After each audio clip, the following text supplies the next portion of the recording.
Hola, aquí estamos con Inti Groneberg. Inti, muchas gracias por acompañarme el día de hoy desde Inglaterra. Eh, para los que no saben, Inti es un inventor, se hizo famoso al ser nombrado por MIT como inventor del año, si es que no me equivoco, en 2018. Es correcto. Y eh, luego también el gobierno nacional del Ecuador le condecoró con la Orden Nacional al Mérito por justamente sus logros, por sus inventos. Inti, bienvenido, ¿cómo estás? Hola Pablo, qué gusto, muchas gracias más bien por la invitación. Eh, Me encuentro bien, adiós, gracias frente a todos los problemas del COVID. Eh, Creo que nos ha dado oportunidad a mucha gente para reflexionar. Eh, También un poco preocupado, ¿no? Un poco preocupado por el país, por lo que se viene, por la incertidumbre que existe. Eh, son tiempos son tiempos bastante duros, ¿no? Para nosotros, para toda la humanidad en general. Y creo que todos estamos en esta idea de reflexión, ¿no? De por qué estamos donde estamos y hacia dónde vamos luego de esto. ¿Qué es lo que, en tu opinión, más le está afectando al Ecuador en estos momentos? ¿Qué es lo que más te preocupa? Bueno, es un tema bastante interesante y el reflexionar sobre lo que le está pasando al Ecuador, ¿no? El país, como todos sabemos, ha sido uno de los más afectados. Esto es indudable. Si bien es cierto, el gobierno ha tratado de hacer lo que dentro de todo ha podido. Yo no creo que exista una mala voluntad del gobierno, ni mucho menos, pero es evidente que la crisis sobrepasó las capacidades del gobierno ecuatoriano, ¿no? Eh, y es algo que muchos ya lo veíamos venir. El, ¿Por qué? Porque este tipo de crisis generan la oportunidad de ver a las sociedades en sus puntos fuertes y en sus puntos débiles. El, las sociedades unidas, las sociedades que pueden cooperar, las sociedades que han basado su crecimiento en la cooperación, son sociedades bastante resilientes. Las sociedades que tienen una menor tasa de inequidad o una menor distancia entre los que más y menos tienen, soportan mejor estas crisis, ¿no? Y luego tú ves eso se refleja en la solidez del Estado, en la solidez de los sistemas de salud. Y son cosas que como país no tenemos. El sistema de salud ecuatoriano está, según la OMS, en el puesto 110, más o menos de 191 países. Entonces, ya de por sí se veía que cosas como el sistema de salud, el sistema de salud define la solidez de un sistema de salud, define qué tan bien o mal vas a poder enfrentar la crisis, porque uno de la razón principal de tener las estrategias de supresión de contagios, como la cuarentena, es tratar de reducir la tasa de crecimiento de contagios para no saturar el sistema de salud. Entonces, si tu sistema de salud es más pequeño, si tu sistema de salud no tiene una capacidad instalada importante, de acuerdo, en función del número de habitantes que tiene en el país, se satura mucho más rápido. Entonces, lo que nos está pasando refleja mucho de hacia dónde ha llegado el país. Si nos ponemos a evaluar después del regreso a la democracia incluso, ¿no? Entonces, da muchas pautas para pensar. ¿Por qué el Ecuador en estos momentos se encuentra donde está, ¿no?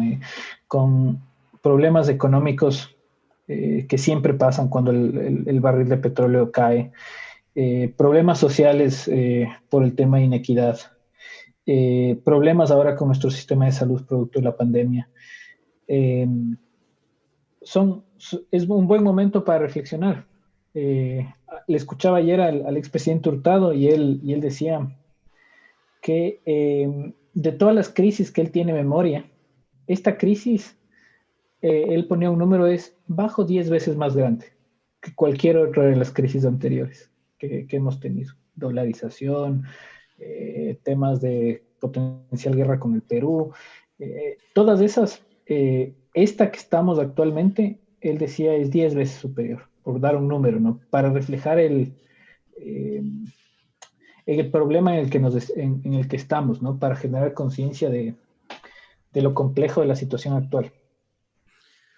Sí, yo creo que definitivamente es una de las crisis más terribles que ha tenido el Ecuador, pero 10 veces más que tal que la guerra con el Perú en el 41. Ha habido otras pandemias en el Ecuador también. Eh, Es interesante pensarlo, ¿no? Y reflexionar y debatir sobre el tema. Y yo creía que sí, probablemente sí, porque si escuchamos a gente como Angela Merkel, por ejemplo, ahora extrapolando y viendo reflexiones de otros líderes, ella decía que esta es para Alemania la segunda crisis más fuerte después de la Segunda Guerra Mundial, incluso superando todo el tema de la caída que desemboca en la caída del muro de Berlín. Entonces, eh, datos del Banco Mundial ponían esta a nivel latinoamericano como la mayor crisis en 75 años, porque es una crisis que si bien es cierto nosotros no la percibimos por estar en los hogares, pero va a tener consecuencias no solo en los sistemas de salud, no solo con personas fallecidas, pero el hecho de que en el Ecuador tengamos un precio de barril de petróleo en niveles actuales y que no se espera que suba. Tener todo el sector exportador complicado por la reducción eh, de demanda a nivel global. Tener todo el tema de las empresas paradas por 1 o 2 meses, sin duda va a generar afectaciones y ya de por sí en un país que venía con problemas económicos, eh, la magnitud va a ser bastante fuerte, sin duda. Y yo me atrevería a decir que sí puede ser bastante superior a otras crisis que el país ha vivido eh, en su historia, por lo menos, ¿no? Por lo menos, digamos, de vuelta a la democracia, ya incluso con la guerra del 41 que tú pones, eh, probablemente también por todo lo que acarrea detrás, ¿no? Todo el tema social y que hemos puesto en la mesa al momento. pues sí, la guerra que resultó en el protocolo estuvo en el psique ecuatoriano hasta la firma de la paz en el 98, ¿no? Pudiéramos preguntarnos cuánto tiempo va a durar los efectos de esta pandemia, porque sin duda va a cambiar culturalmente al Ecuador, al mundo entero. Sí, creo que mientras vamos sobrellevando la crisis, sin duda también hay que ir reflexionando sobre todo lo que significa todo esto. ¿Cómo están allá las cosas en Inglaterra? Antes de empezar a grabar me contabas que la gente sale a los parques, hace ejercicio. ¿Cómo le ves esto? ¿Le ves como algo bueno o algo que tal vez se debería permitir en el Ecuador? Eh, ¿O crees que lo que el Ecuador necesita es estar en el aislamiento que nos encontramos acá? Bueno, ahí hablo desde lo personal, digámoslo así, no desde eh, un conocimiento desde lo humano, digamos, porque no es mi área de especialidad el tema de estrategias, ¿no? En este sentido, y a veces cuando uno es académico tiene que aclarar porque puede pensarse que viene producto de la, de la investigación o los estudios que uno hace. Mi área es distinta. Desde lo personal te podría decir que me parece algo necesario, que creo que es algo eh, en general a la gente le genera ya de por sí un tema de estrés social, el no poder salir, ¿no? Y bueno, son sociedades súper distintas también, con distintas realidades.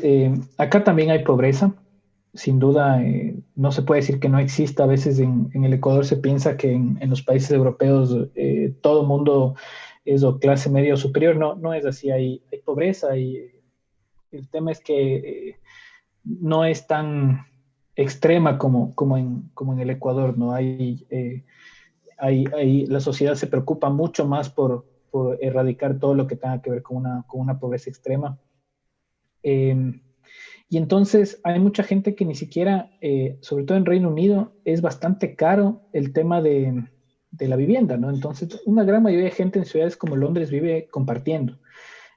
Generalmente, si una persona es soltera y si una persona eh, vive sin hijos, por ejemplo, muy probablemente esté compartiendo con alguien, ¿no? El tema de siendo ya profesionales incluso. Porque el costo de la tierra es muy caro. Entonces, en ese sentido, esta sociedad lo que tiene son bastantes parques, bastantes sitios en los cuales la gente puede salir y son comunales, ¿no? Entonces, yo creo que sí fue un acierto en ese sentido del gobierno de acá, mantener las reglas claras de que la gente puede salir una vez al día a hacer ejercicio, manteniendo el distanciamiento social y sin quedarse en el parque para cosas que no sean estrictamente hacer ejercicio, por ejemplo, incluso caminar, ¿no? Entonces, eh, yo creo que es algo necesario. En el Ecuador, sin embargo, tenemos otra realidad que demuestra el tema de qué tan inequitativos somos, ¿no? A mí me sorprende muchas veces los ciegos que nos volvemos en sociedades como el Ecuador frente a la desigualdad. Entonces, sería difícil y sería bastante hablar desde el privilegio, decir, oh, qué pena que cerraron el Parque La Carolina, porque habrá cierto grupo que se ve afectado, por poner un ejemplo, que vive cercano a este, mientras que en otras partes probablemente la problemática no sea el salir a un parque o no, sino sea tener comida o no, ¿no? Entonces, eh, creo que está bien para el Reino Unido. Creo que para el Ecuador se necesita más conciencia, mucha más, de qué significa una cuarentena para una persona de escasos recursos que vive el día a día, que es una gran cantidad de personas en el país.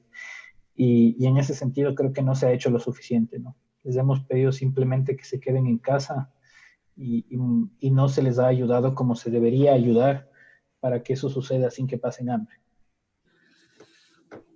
Yo creo que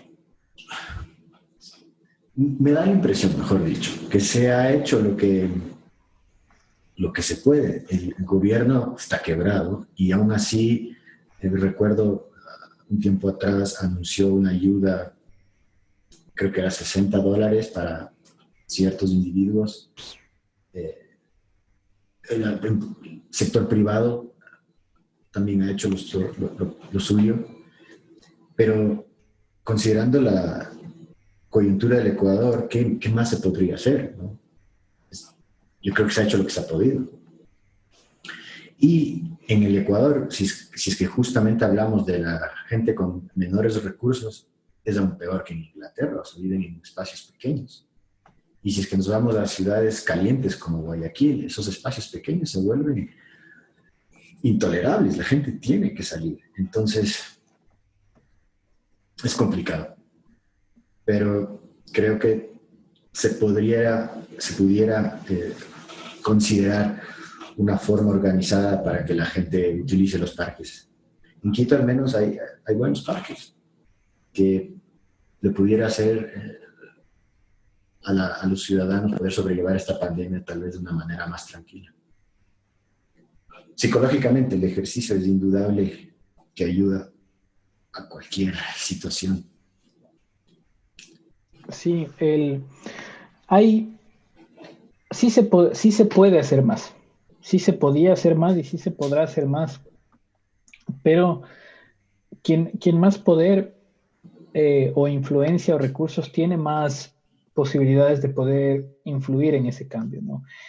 Y yo creo que es un error eh, de los grupos de los liderazgos económicos y políticos del país de hacer las cosas por separado, por muchísimas razones. Incluso el tema de si tú quieres comprar algo externamente y necesitas importar, el volumen te va a dar un mejor precio, te va a dar una mayor capacidad de negociación. Pero lo que ha pasado en el país es una total desunión de todo lo que tiene que ver los liderazgos políticos y los liderazgos económicos, y cada uno por su lado, ¿no? Incluso entre los políticos, cada uno por su lado, los grupos económicos, cada uno por su lado, sin desmerecer lo que se ha hecho, pero pongamos el ejemplo del sector privado. El sector privado eh, no ha levantado más de 20 millones.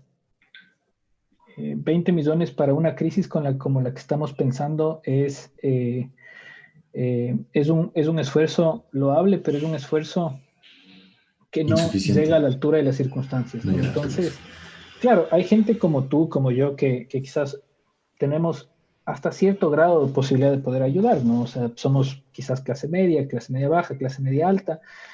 O sea, en el sector, la mayoría, el ciudadano de a pie, la mayoría de nosotros tenemos una capacidad limitada dentro de nuestras posibilidades de poder hacer lo que se pueda, ¿no? Y tener una actitud propositiva. Pero es también cierto de que, y es triste decirlo, pero creo que son estos momentos donde hay que hablar estas cosas, ¿no? Y que no se dicen siempre. Eh, la región latinoamericana es la más inequitativa del mundo. Entonces, el Ecuador es uno de los países más inequitativos del mundo. Eh, y si algo tiene que ver la inequidad, una de las causas es esa separación entre los grupos de poder, los grupos que tienen influencia, versus las necesidades sociales. Eh, sí se pudo hacer más, sí se podía hacer más y sí se puede hacer más. Eh, desafortunadamente, no se lo ha hecho en ninguno de esos dos lados, ni el liderazgo político, no solo hablemos del gobierno, sino en general, porque cada uno se ha ido por su lado, y en el tema privado también.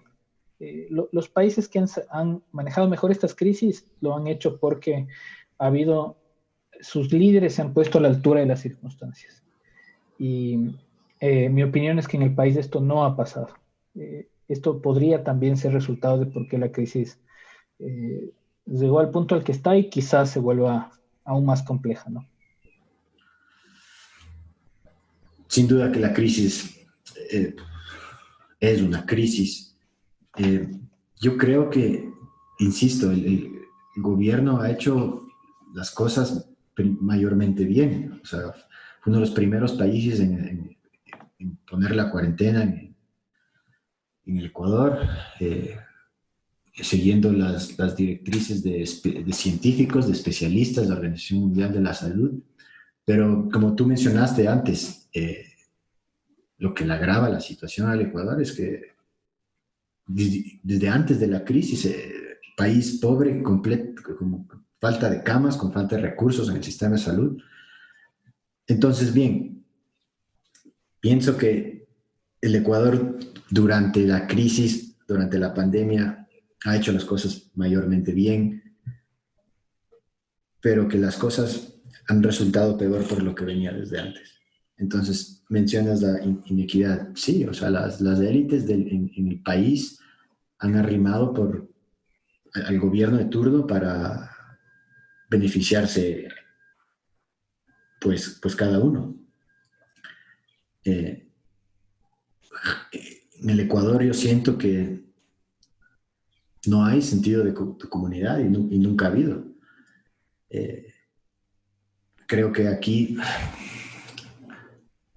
el, en países, como mencionas Alemania, yo creo que ahí la gente es mucho más consciente de que no puede salir, de que tiene que mantener distancia. ¿Por qué? No solo porque me voy a enfermar yo, sino porque voy a hacer un daño a toda mi comunidad. Yo creo que ese pensamiento, ese sentimiento, con frecuencia tal vez no llega al ecuatoriano.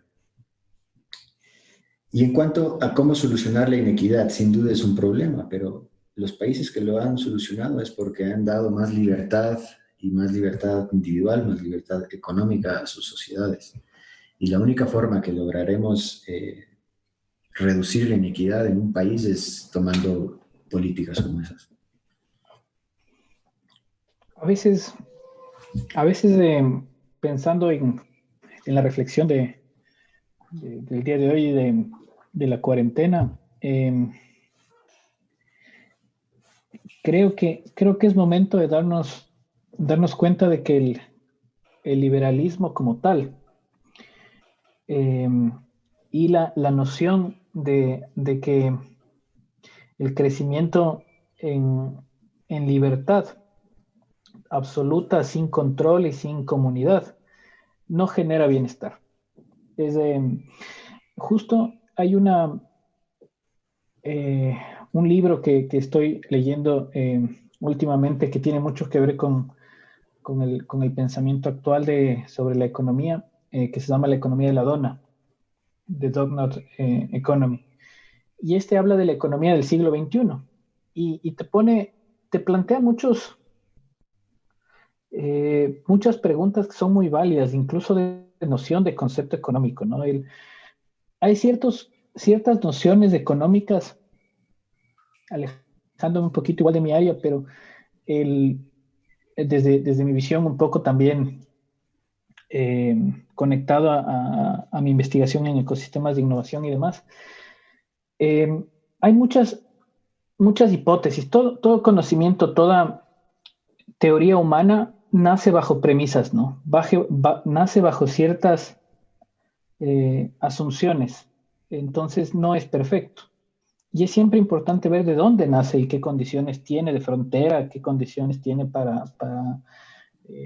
generar una hipótesis que probablemente luego se vuelve una tesis y demás. Y en la parte económica hay nociones de base que son erradas en el modelo actual, en la idea actual, y una de esas es el crecimiento ilimitado. Cuando uno ve las nociones básicas de la economía en teoría sirve para generar desarrollo de las sociedades, ¿no? Es el modelo en el cual tratamos de generar un desarrollo. Pero a veces se confunde desarrollo con crecimiento. Y de hecho, muchísimo de la tónica y de la forma de pensar de muchos modelos económicos es el crecer. Y se tiene esta curva del GDP, del Producto Interno Bruto, en el tiempo que tiene que seguir creciendo y se vuelve el punto máximo de todos los países, el G20, el G8, quiénes son los que más crecen, ¿no? Entonces, eh, pero la economía no puede ser lo único en el mundo, en todas las concepciones que pueda crecer ilimitadamente. Nada crece ilimitadamente. Estoy, estoy de acuerdo con lo que dices. Eh, Sin duda que el mundo, los indicadores económicos tienen que considerar otras cosas aparte del PIB. El PIB es considerado el indicador más importante para determinar cómo que también le va a un país. A mí me parece muy importante, pero sin duda hay que considerar otras cosas como la salud de los ciudadanos, que qué tan polucionado está el país, entre otras cosas. Y de hecho he visto que algunos expertos han propuesto diferentes indicadores que debemos seguir. Otro Ahora, ejemplo que... otro ejemplo que te puedo dar con esa línea de ideas es, otra de las nociones económicas es el que tú la pones en la mesa, la polución. La idea es que la polución se va a solucionar en base al crecimiento. No es cierto. Y ya tenemos varios años para poder analizar ciertas sociedades que lo único que buscan es crecimiento y no van a buscar cambiar el tema del impacto ambiental. Hay sociedades que pueden crecer y ampliar la inequidad.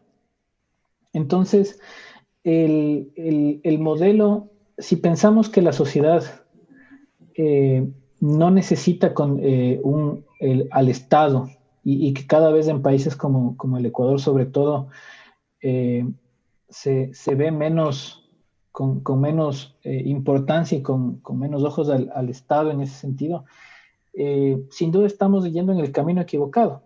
porque las sociedades que más han reducido la inequidad, las sociedades que más han logrado empezar a hacer un tema de regeneración ambiental, entre ellas las sociedades europeas del norte, las sociedades de los Países Bajos, Noruega, Suecia y demás, son sociedades que tienen fuertes lógicas sociales de Estado, ¿no? Como tal. Eh, Porque si no, es bastante compleja la redistribución. Y la redistribución, yo creo que el reto a futuro, y muchos nos sumamos en estos criterios, el reto de la humanidad a futuro va a ser cómo crecer en economías redistributivas que busquen desarrollo más que el crecimiento y cómo busquen regeneración ambiental antes de que sea demasiado tarde. Déjame decirte mi punto de vista. Hablaste del crecimiento. Yo siempre doy el ejemplo de los teléfonos móviles. En realidad es progreso que yo pueda mandar 200 diferentes tipos de emoticons mientras chateo. O sea, a mí no me parece que es un avance tecnológico que aporta mucho. ¿Ya? Sin embargo, y por eso admiro mucho a Elon Musk, hay avances tecnológicos que verdaderamente van a mejorar nuestras vidas. Por ejemplo, el señor cambió la forma en cómo realizamos pagos, está cambiando la forma en cómo nos transportamos ¿cómo se llama? Con carros eléctricos. Nos va a llevar a Marte, a la Luna, o sea, cosas que en realidad demuestran progreso. Y ese es justamente el punto. El crecimiento tiene que ir enfocado en cosas que en realidad nos benefician. Si es que nunca hubiéramos inventado el automóvil, hubiera caballos defecando en las calles de todas las ciudades del mundo y eso sería una polución mucho mayor que la que tenemos ahora. Entonces, y eso viene al caso, es lo que haces tú. Tú estás... Después nos puedes contar un poco a detalle qué es lo que hace tu empresa, pero ese debe ser el punto. En cuanto a la redistribución, que es la otra cosa que mencionaste, el Estado tiene que enfocarse en pocas cosas básicas, en asegurar que una persona tenga lo que necesita para llevar una vida, para que haga justicia, que haga seguridad, pero tampoco puede meterse a redistribuir en todos los diferentes aspectos de la vida de los ciudadanos. Esos son mis puntos de vista. Hay un libro que es bastante interesante sobre esto, que se llama The Poverty Trap, la trampa de la pobreza. Sus autores ganaron el Premio Nobel de Economía el año pasado y hace un análisis muy claro y justo plantea estas cuestiones que estamos conversando sobre el rol del Estado frente a la pobreza, ¿no? Y son estudios muy interesantes. Es un estudio de 12 años en varias economías en desarrollo, en donde se ve que primero no entendemos la pobreza. Incluso la concepción que se tiene a nivel mainstream de la economía del pobre es totalmente alejada de la realidad. Y habla mucho de que existe el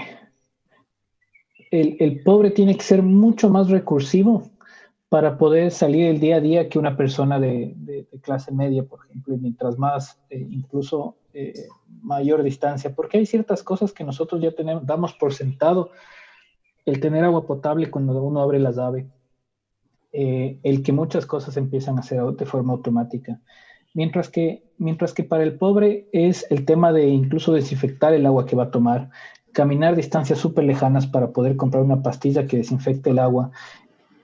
Si se enferma, la consecuencia es mucho mayor. Entonces, se habla de que hay una trampa de la pobreza, en la cual muchas de las sociedades, los pobres, por ejemplo, nunca nos hemos puesto a pensar desde el ámbito psicológico, qué se siente ser pobre y cómo, si es que se deprimen, si es que la depresión a veces la pensamos como una enfermedad, el estrés de la sociedad.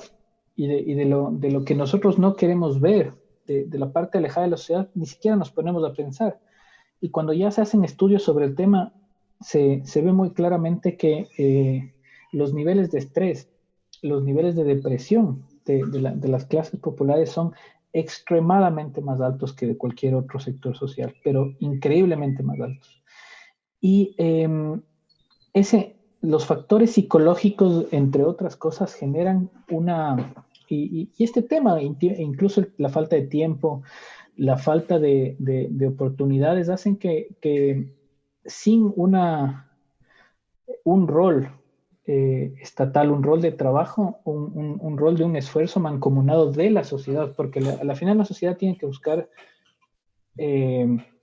progreso y también el tema de desarrollo, no solo de unos pocos. Entonces, si algo ha fallado los países latinoamericanos es en eso. Es incluso no ser capaces de poder, porque la redistribución no necesariamente tiene que ser algo extremo, forzado, que eso es malo, ¿no? Eso mata economías cuando se va al extremo, pero podemos pensar en nuevas formas, como por ejemplo el cooperativismo social, hay muchas empresas que ahora empiezan a tomar estas lógicas, ¿no? Pacari, por ejemplo, en el Ecuador es una de esas, que incluso capacita a las personas, les paga un precio justo por los productos que venden. Se preocupa de ver que quien trabaja por proveer los productos al menos gane el mínimo, un salario mínimo y tenga una vida decente. Entonces, eh, cuando una sociedad toma esa bandera, no necesita ser impuesta, no son imposiciones que se deben dar. Pero por otro lado, si una sociedad se vuelve egoísta, se vuelve individualista y se vuelve competitiva, los resultados están a la vista, ¿no? Entonces, si hablamos de que las sociedades que mejor han manejado la crisis son sociedades con el pensamiento más fuerte en el lado colectivo y cooperativo, y las más individualistas son las que se están quedando atrás. Tenemos claro cuál es el problema del país y va desde lo macro hasta lo micro, ¿no? Qué tan fuerte es, qué tanto puede afectar una sociedad en la que prima el individualismo y la competencia, ¿no? Frente a la cooperación.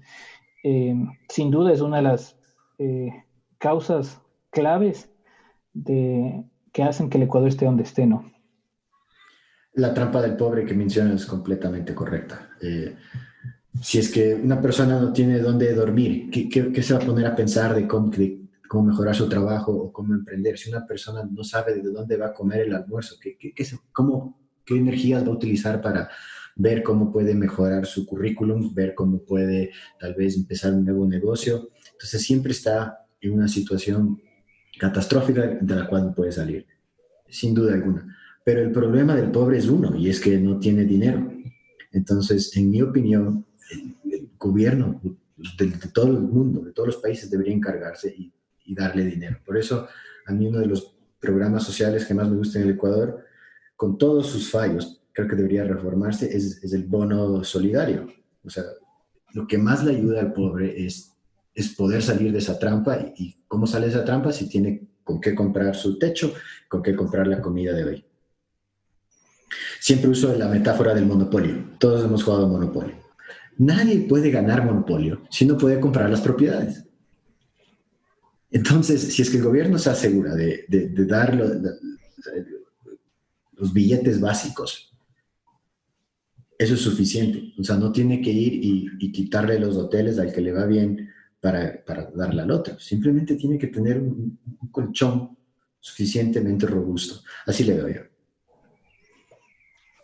En cierto sentido, sí, yo creo que lo privado también tiene que repensar qué es riqueza, ¿no? Y te doy un ejemplo acá. ¿Por qué vivo yo en Reino Unido, por ejemplo, y no en el Ecuador? No por gusto. Ser migrante es algo difícil, en realidad, es algo complejo. Vivir lejos de la tierra de uno es muy difícil, es un sacrificio que uno hace. Y hay muchas personas a las cuales nos toca salir por tratar de salir adelante, ¿no? De tener una vida más digna en cierto sentido para uno, para nuestros hijos, para la familia de uno, ¿no? Entonces, Eh, y sobre todo cuando uno emprende tecnológicamente, ahí te das cuenta cómo sociedades que uno pensaría que son solo hacia la competencia, solo hacia el libre mercado, no es cierto. Entonces, están eh, la noción de distribución. Ahora se habla de que la innovación es distribuida, incluso está tan marcada en sociedades como las anglosajonas, en sociedades como Estados Unidos incluso, en las cuales si alguien quiere emprender, y por eso nuestro emprendimiento ha tenido la oportunidad ya de levantar más de 1 millón de libras esterlinas. Recientemente ganamos una competición por $1 millón. Somos 15 personas ya trabajando en esta empresa. Ha sido porque este ecosistema que siempre se habla de innovación está direccionado para generar oportunidades. Entonces, yo creo que va mucho más allá del tema de dar recursos, sino de abrir oportunidades. Y esas oportunidades se dan cuando, eh, por ejemplo, existe una forma de redistribución. Eh, Se puede dar cuando existe una reinversión de capital.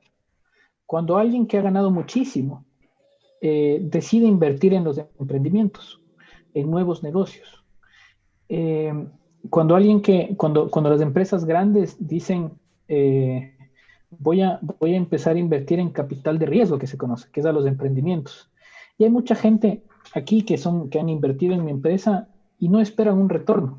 O sea, por supuesto, eh, les interesa muchísimo que la empresa salga adelante, pero cuando hablo yo con ellos, yo sé que muchos han invertido porque creen en lo que hacemos, porque creen en el proyecto, porque creen que podemos generar mejores resultados para la humanidad con la tecnología que tenemos. Entonces, eso desafortunadamente no sucede en el Ecuador.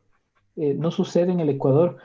Es muy difícil la cultura de incluso reinvertir.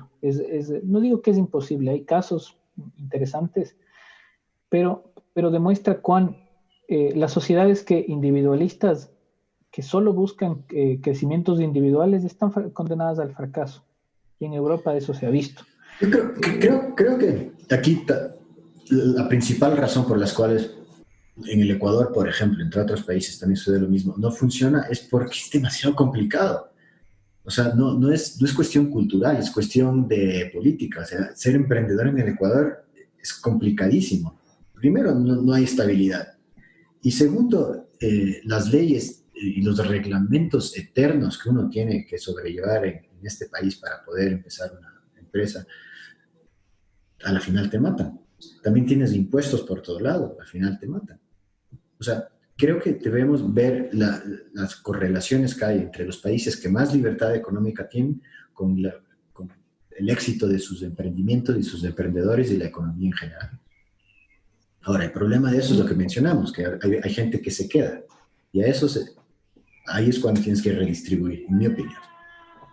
Pero si es que les das la libertad, les va a ir bien. Y cuando uno busca, el ser humano es colaborativo, entonces si es que uno busca el éxito individual, por definición va a tener éxito colectivo. No, no se da eso. Y ahí entramos ya un poco justo es mi estudio de doctorado. El, Así es que tú no generas, por eso se habla del ecosistema. Entonces el ecosistema es ya una serie de actores que entran en juego. Entre ellas en el tema de innovación es el Estado, el sector privado y la academia con un propósito, que es reducir la tasa de fallo de los emprendimientos y aumentar su tasa de crecimiento. Entonces ya de por sí no es un sistema abierto, sino es el hecho de que exista una noción de ecosistema quiere decir que existen actores trabajando en conjunto eh, bajo esas dos premisas, poniéndolo en términos muy simples. Y en el emprendimiento tecnológico sin recursos no logra salir adelante. Hay algo que hablarlo en el Ecuador a veces suena como casi algo satanizado, que es los fondos no reembolsables. Todas las Tesla, Google, todos estos gigantes en el ecosistema más avanzado de innovación y emprendimiento del mundo es Estados Unidos de largo, porque ellos empezaron hace ya casi 60 años. Y hay muchísimo de financiamiento no reembolsable para los emprendedores. Para que alguien pueda producir tecnología o incluso de pasar de un concepto a un prototipo, por lógica inicial se necesitan recursos. Y generalmente si esos recursos no existen, y no son préstamos, si esos recursos no existen, el emprendimiento se vuelve algo elitista. Solo se logra que los que vienen de una familia pudiente tengan esa capacidad de tener esos recursos y en base a esos recursos puedan generar prototipos de ideas y la brecha social aumenta. Entonces, el concepto per se de ecosistema es, y hacia allá están yendo las sociedades. Las sociedades cada vez se vuelven más, el tema de la conexión, de generar estos sistemas de distintas índoles, entre ellos el del emprendimiento, es justo para dar oportunidades a que no sea solo la limitante el recurso económico, sino tratar de que las personas con mayores capacidades sean quienes puedan tener éxito, crecer en sus emprendimientos y generar empleo. Entonces, para eso sí se necesitan temas redistributivos.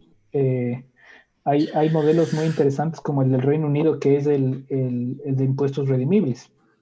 Entonces acá, por ejemplo, nuestros inversionistas ángeles invierten porque existe un sistema de pago de remisión de impuestos. Entonces, ellos invierten 10.000 y pueden recibir 5.000 de vuelta del Estado por haber invertido en emprendimiento. Sin estas cosas, y hay datos, el Reino Unido desde que impuso estos sistemas como el que les cuento de exención tributaria hace ya 13 años, el emprendimiento ha crecido 200 veces. Ahora genera, el último dato que recuerdo del Reino Unido, solo en Londres se generan 600.000 fuentes de empleo por año producto de los emprendimientos.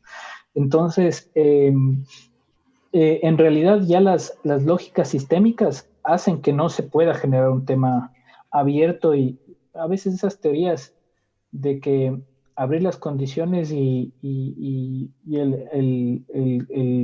los más capacitados podrán salir adelante no es cierto, porque los que saldrán adelante son los que tienen recursos. Los que no, generalmente se van a quedar atrás, ¿no? Va más allá del tema de competencias. Con el concepto general del ecosistema estoy 100% de acuerdo, pero tomemos el caso del Ecuador. Como yo le veo, el problema de fondo es la falta de competitividad en el Ecuador. Es decir, no hay inversionista extranjero que quiera invertir acá. Y como tú dices, los que tienen el capital ahora van a seguir teniendo el capital. La razón número uno, por la falta de competencia. Y la razón número dos, es porque el sistema de justicia no da garantías. Entonces la gente suele asociarse con la gente que conoce. Si es que hubiera más competencia y estabilidad y un sistema de justicia más justo, a lo mejor el capital fluiría de una manera mucho más eficiente. Probablemente sí, pero igual, todo eso es desde el privilegio, ¿no? Yo por ejemplo, yo estudié en un colegio fiscal, vengo de una clase media-baja ecuatoriana, ¿no? Yo estudié en el Central Técnico allá en el Ecuador, estudié con beca en mi universidad, si no, no hubiese podido estudiar. No tengo muchos privilegios que quizás muchos han tenido desde un principio. Yo vivía solo con mi madre falleció cuando yo tenía 20 años, y desde ahí he tenido que salir adelante por mi propia cuenta. Entonces, hay muchas personas que nadie nos ha regalado un peso en esta vida, ¿no? Entonces, por más capacidades que tú tengas, por más libertades que tú le des al sistema, sin recursos no se puede salir adelante. Eso sí. Si uno piensa que se desperdicia el talento, porque hay muchas personas, cuando tú ves sociedades como las estadounidenses, como la sociedad en Europa en general, lo que pasa es que a veces en el Ecuador no nos queda claro cómo las sociedades se han ido desarrollando. Entonces las sociedades se han ido desarrollando en base a las revoluciones industriales que van conectadas con otros conceptos como el tema de innovación. Y la innovación se puede definir como invenciones comercializables. Son estos nuevos productos que se comercializan, generan empresas, generan empleo. Eh, la innovación ha crecido desde la individual. En el pasado, pre-revolución industrial, hablamos de innovaciones individuales, incluso al principio de la primera revolución industrial.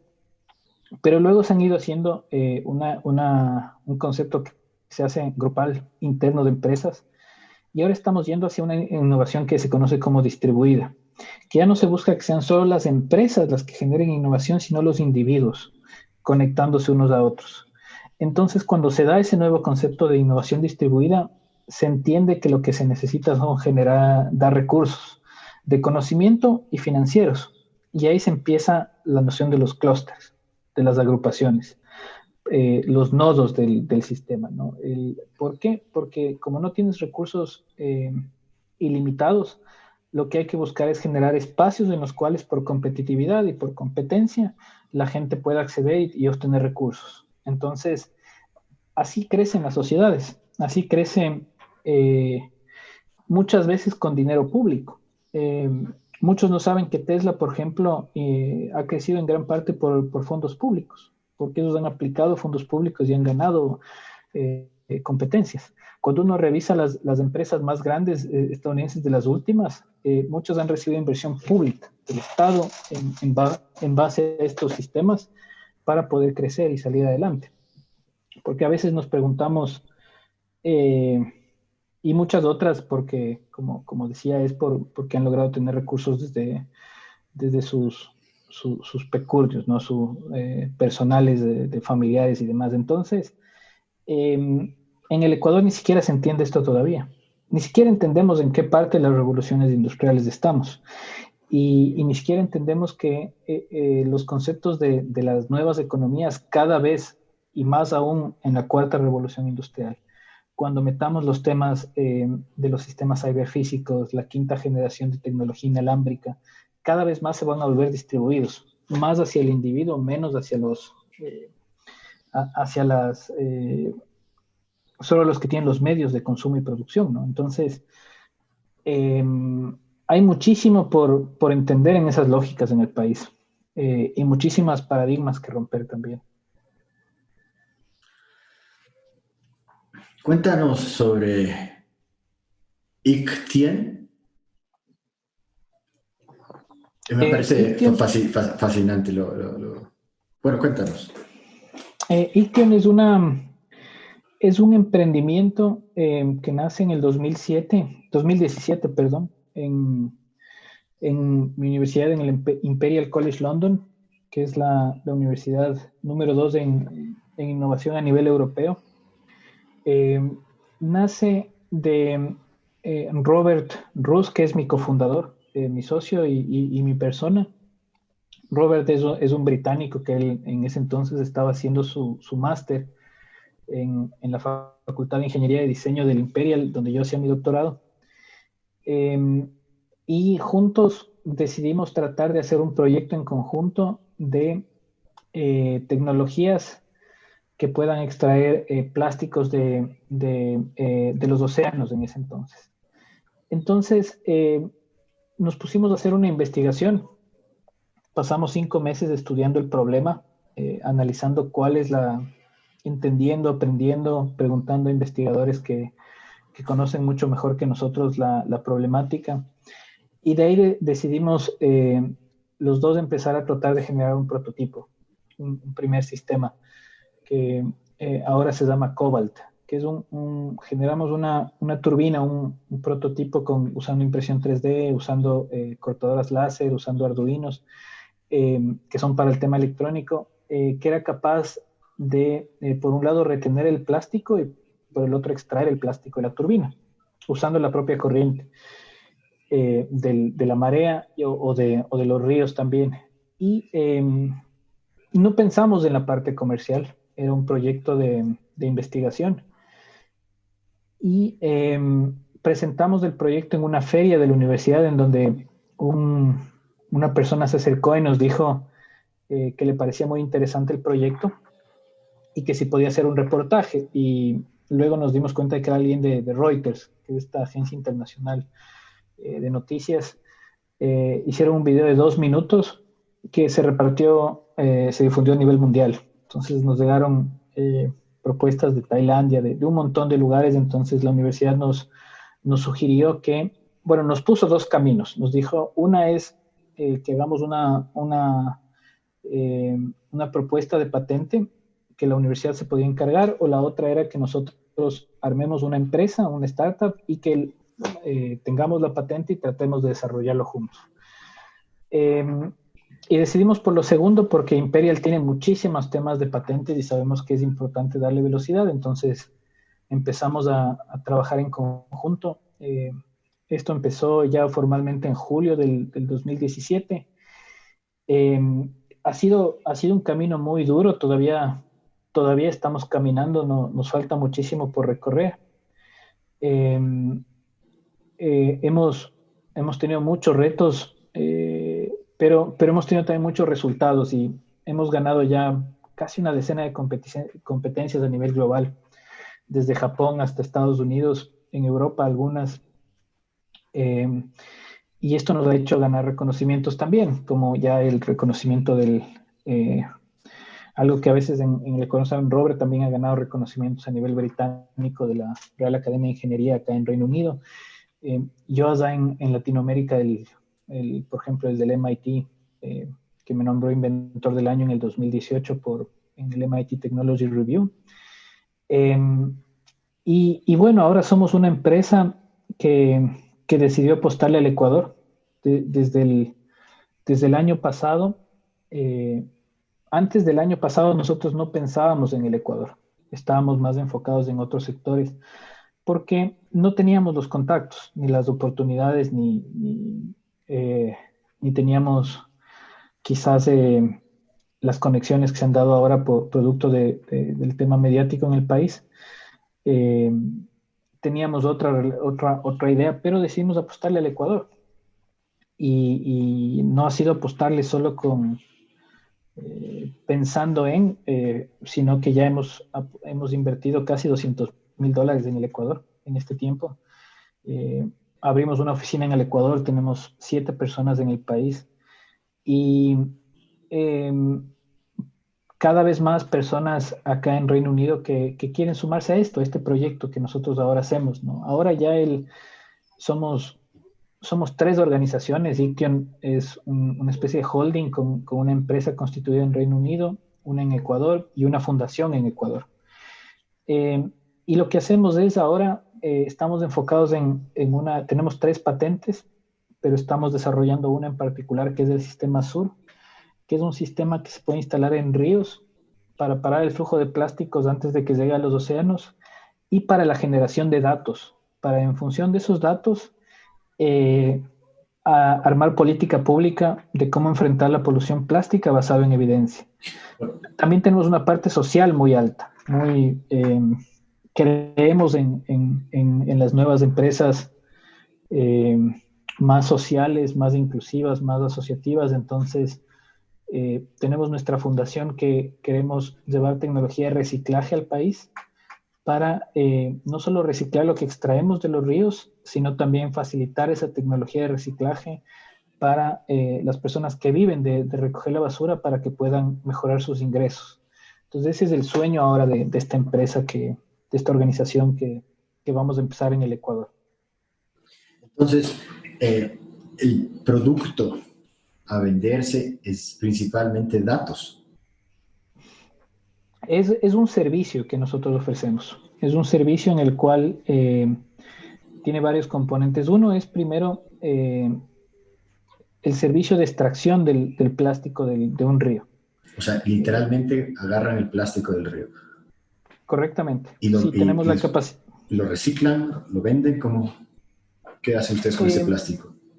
La idea es, con el plástico que nosotros sacamos, financiar las tecnologías de reciclaje, que a su vez van a servir no solo para nuestro reciclaje, sino para las comunidades, para los recicladores de base de donde nosotros trabajemos.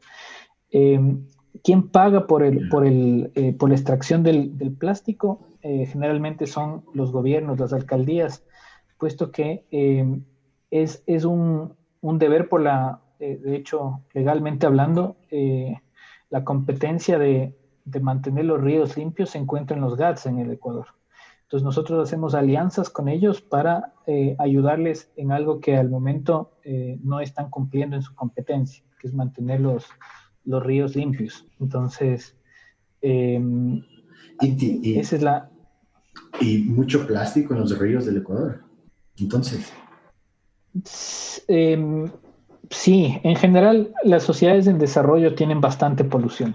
Y en el Ecuador hay un agravante que tenemos todavía una biodiversidad que proteger, tanto en la parte en tierra, ¿no? En el medio ambiente, como en los océanos, incluido Galápagos. Entonces, en Ecuador hay una problemática más agravada, que es que las corrientes oceánicas, la de Humboldt y la de Panamá, chocan en la línea ecuatorial y direccionan todo el material que sale de las costas ecuatorianas, de los ríos, por ejemplo, que terminan desembocando en el océano, hacia Galápagos.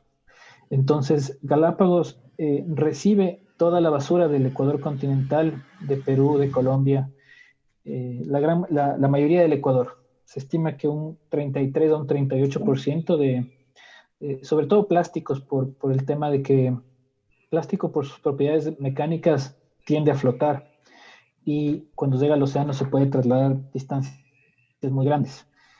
Súmale a eso el tema de que cuando entra en contacto con la sal marina se degrada y se quiebra y se forman los microplásticos.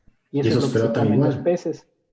¿Perdón? ¿Los microplásticos flotan igual o se hunden? Sí. Sí. Hasta cierto punto, pero cuando la degradación es muy alta, pueden tender a hundirse incluso ya por el contacto. Pero el problema de los microplásticos es que los peces le confunden con alimento. Claro. Y se lo comen, las especies marinas en general. Y así estamos destruyendo el banco natural de proteína de la humanidad, que son los peces. Si la tendencia continúa, se estima que al 2050 va a haber más plástico que peces en los océanos, lo cual es un escenario apocalíptico, ¿no? En el cual habremos destruido la fuente natural de proteína de la humanidad. Y eso es lo que nosotros buscamos proteger. Correcto. Y entonces va bien y que tiene. Cada vez ustedes ven más oportunidades mejor dicho, voluntad de la gente encargada de rescatar plástico de ríos. Mejor, aparte de, entonces, supongo que puedo hacer la misma pregunta de dos formas. Aparte de Ecuador, ¿hay interés de otros lugares? Sí, hemos tenido intereses de varios países. Estando en Reino Unido es algo bueno de que también la empresa tiene una visión global. Pero somos una empresa pequeña, entonces es muy difícil apuntar la estrategia, los recursos, la inversión a más de un solo sitio, ¿no? Quizás a futuro, eso sí, tenemos muy claro de que podremos apuntar a otros sitios, pero tenemos que ser muy, muy eficientes con los recursos, porque hay que hacer todo un trabajo detrás para poder hacer posible esto. Y le apostamos, teniendo otras oportunidades, le apostamos al Ecuador. Le apostamos al Ecuador por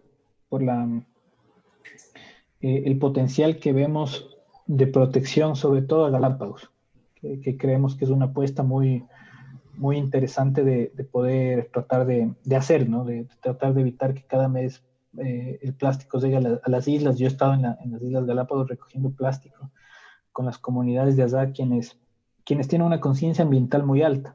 Eso hacen mingas incluso para mejorar sus sistemas de reciclaje. Allá segregan desechos en Galápagos. Galápagos tiene un mejor manejo de todo lo que es desechos sólidos que el Ecuador, pero les llega toda nuestra basura producto de la responsabilidad que tenemos en el país. Entonces, todo eso le vuelve interesante. La basura del continente le llega a las islas. Eso. Claro, acarreado por las corrientes. Justo lo que comentaba, que lo que se encuentra en Galápagos, cuando los pescadores en Galápagos, para darte una idea, salen una vez al mes a recoger la basura, el plástico que sale del continente y termina en Galápagos. ¿Y las turbinas de ustedes dónde las ponen? Vamos a ponerlas en los ríos para parar el flujo de plásticos antes de que llegue al Claro, océano. claro. Entonces, en el océano no se ponen. Hay difícil. Tenemos otras dos tecnologías que sí podrían ser, que son más tipo turbina, pero vamos a empezar primero en ríos, De con acuerdo, una claro. tecnología que para el flujo de los plásticos antes de. Machanga. Entonces, sí, es súper interesante el proyecto. En el país no nos ha ido tan bien como esperábamos. De hecho, el primer proyecto que vamos a implementar en el Ecuador viene con fondos internacionales, no con fondos locales. Localmente no se ha invertido todavía en este Pero, proyecto. ¿los fondos de tus socios ángeles o más bien de ONGs? Um, un, los fondos que vamos a llevar es una competición que ganamos, que nos da un contrato por $1 millón que, de una iniciativa estadounidense que se llama Venue of Ocean Initiative, que es una organización conformada por la fundación de Mark Benioff, que es un visionario estadounidense, la Universidad de Santa Bárbara en California y la fundación de Coca-Cola a nivel global, que esos propusieron un proyecto el año pasado para buscar, tenían un fondo de 11 millones y buscaban 9 países con proyectos interesantes que puedan financiar, y nosotros participamos y ganamos. Entonces, con eso vamos a financiar la primera instalación de nuestros sistemas en el río Puerto Viejo. Entonces, en el país todavía no hemos tenido, estamos en conversaciones, pero hay muchas taras mentales que romper en el país. El hablar de que se puede hacer innovación tecnológica en el Ecuador todavía es algo que muy pocos creemos que es posible. Menos reglamentos, más libertad, digo yo. Y ahí vendrá el Más dinero y la oportunidades yo le innovación. sumaría. Sí, bueno. Más apuesta al capital humano. Sí, más libertad, menos reglamentos equivale a más oportunidades desde el punto de vista como yo le veo. Yo coincido, le sumo también el tema de apuesta al capital humano, porque ¿qué quiere decir esto? El Estado invierte, no solamente genera, digamos, proyectos relacionados a mantener, por ejemplo, carreteras o dar los recursos a los municipios para que cumplan sus competencias, pero el Estado también hace inversiones. Hace inversiones, ponerse, por ejemplo, el tema petrolero, hace inversiones para como antes de la mega ciudad del conocimiento, hace inversiones como ponerse una nueva refinería. Entonces, el Estado también tiene una oportunidad, piensa en invertir los recursos de la gente. Pero cuando la noción de inversión del Estado es solamente las mega ideas, los megaproyectos que nacen desde el petróleo, no llega a una posibilidad de redistribución, porque la apuesta es a que alguien, un grupo chiquito venga y haga algo. Pero cuando se piensa que la inversión se puede hacer en la gente, en el emprendimiento, generando aceleradoras, generando clústeres tecnológicos donde las personas más aptas puedan participar y ser elegidas y obtener recursos, la lógica de esa inversión cambia. Y ahí ojalá se sume el privado también, porque asimismo los privados en qué invierten, invierten muy probablemente seguir expandiendo sus negocios y le ven al ecuatoriano en general como un empleado, ¿no? Incluso las lógicas de la sociedad ecuatoriana ahorita están desarrolladas para que la gente salga de la universidad y vaya a buscar empleo, ¿no? Eso es lo que nos dicen, ¿no? No es un tema de que no hay las condiciones ni el espacio para que alguien pueda salir de la universidad y busque emprender, ¿no? Entonces, cuando en otras sociedades eso ya existe. Entonces, cuando se cambie esa lógica y pensemos que el motor del desarrollo del país puede ser el propio ecuatoriano, y en ese sentido se invierta en eso, podría generar resultados muy interesantes. 100%. A eso yo añadiría que el principal cambio tiene que venir del Estado, porque culturalmente, al menos en Quito, las incubadoras están muy de moda. A cada rato veo una nueva. Entonces, eso que me dice a mí que, pues que el deseo de crear una startup está ahí. Es más bien lo complicado que se vuelven los reglamentos y tal vez hasta los impuestos. Eso más bien es lo que frena el desarrollo de las ideas de la innovación. Una gran parte. Tú yo coincido contigo en ese sentido y podría decir ya desde el conocimiento académico que es correcto. Le sumaría el tema de los recursos y coincido contigo plenamente de que esto necesita nuevos liderazgos. Se necesitan nuevas lógicas